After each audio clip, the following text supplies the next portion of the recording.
હવે આપણે આ ગ્રેવી એકદમ થઈ ગઈ છે જાડે, આપણે કાજુ નાખી દઈશું. ગાંઠિયા નહીં આપણે પછી નાખશું, ઉતારતી વખતે આપણે નાખવાના છે ગાંઠિયાને.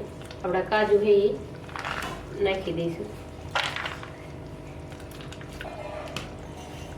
આપણે એને પણ મિક્સ કરી દઈએ. આને ઘડીક આપણે ચડવા દઈશું. આ રીતે આપણે મિક્સ કરી લઈશું.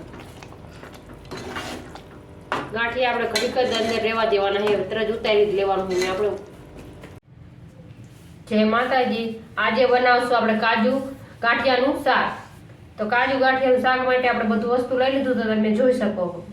તો કાજુ લઈ લીધા છે, ગાંઠિયા લઈ લીધા, ચણાનો લોટ લઈ લીધો, આદુ લસણની પેસ્ટ લઈ લીધી, બધો વઘાર લઈ લીધો છે, ડુંગળી લઈ લીધી, ટમેટો લઈ લીધું છે, મરચું લઈ લીધું છે, મીઠું લીમડો લઈ લીધો છે, ને આપણે ધાણા લઈ લીધા, તેલ લઈ લીધું. તો હાલો આપણે તેલ ગરમ કરવા મૂકી દઈએ.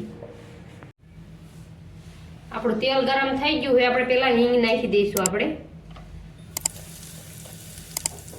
અહીંયા જે મીઠો લીમડો છે એ નાખી દઈશું, અને આ ડુંગળી આપણે પેલા એનો વઘાર કરશું.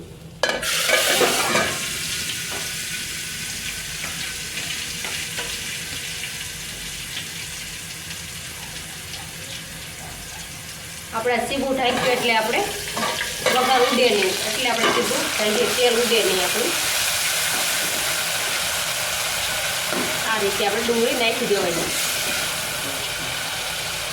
ટેસ્ટ પણ સારો આવશે આપણો.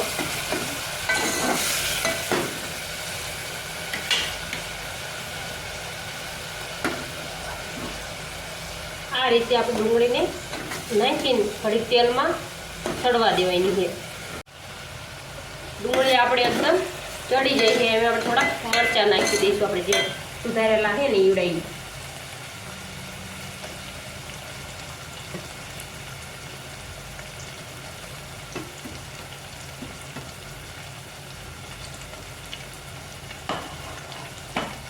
અને આદુ લસણની પેસ્ટ નાખી દઈશું અંદર. અને આપણે એને મિક્સ કરી લઈશું આ રીતે.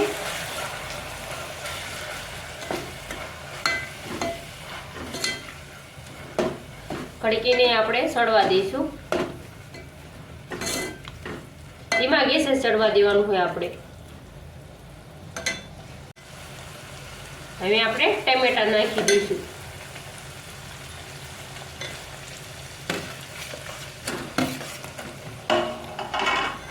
આપણે આને મિક્સ કરી લઈશું આ રીતે. મિક્સ કરી દઈશું. હવે સહેજ આપણે ગેસ વધારશું. આપણે પેલા હળદર થોડીક નાખશું, પછી ધાણા જીરું અને મીઠું સ્વાદ પ્રમાણે, કેટલું તમે ખાતા હોય પ્રમાણે મીઠું નાખવાનું. સહેજ આપણે ગરમ મસાલો નાખશું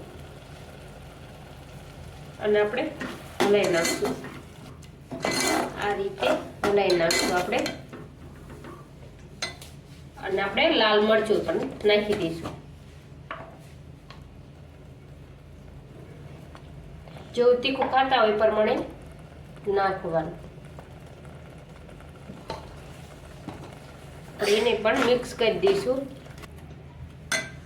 અને જે આપણે ચણા લોટ આ રીતે પલાળી દીધો પાણીમાં, અને દૂધની મલાઈ પણ નાખી શકો. આપણે પાસે છે ને એટલે આપણે નથી નાખતા, એટલે આપણે મેં આ લોટનું જે આ ચણા લોટનું પાણી છે એ આપણે અંદર નાખી દઈશું આ રીતે. મેં તો આ રીતે બનાવી, તમે કેવી રીતે બનાવતા કોમેન્ટમાં કહેજો. હવે આપણે કઢી સડવા દઈશું. હવે આપણે આ ગ્રેવી એકદમ થઈ ગઈ છે જાડે, આપણે કાજુ નાખી દઈશું. ગાંઠિયા નહીં આપણે પછી નાખશું, ઉતારતી વખતે આપણે નાખવાના છે ગાંઠિયાને. આપણા કાજુ છે એ નાખી દઈશું. આપણે એને પણ મિક્સ કરી દઈએ. આને ઘડીક આપણે ચડવા દઈશું. આપણું એકદમ રેડી થઈ ગયું, એકદમ રેડી થઈ ગયું હોય. હવે આપણે ગાંઠિયા નાખી દઈશું આ રીતે આપણે મિક્સ કરી લઈશું. ગાંઠિયા આપણે ઘડીક જ અંદર રહેવા દેવાના છે. તરત ઉતારી જ લેવાનું છે. આપણે ઉતારી લઈશું. તૈયાર છે આપણું કાજુ ગાંઠિયાનું શાક. જો તમને અમારી રેસીપી ગમી હોય તો લાઈક કરો, શેર કરો અને અમારી ચેનલને સબસ્ક્રાઈબ કરો. બેલ આઇકન દબાવવાનું ન ભૂલતા. કમેન્ટ કરજો તમને કેવું લાગ્યું કાજુ ગાંઠિયાનું શાક.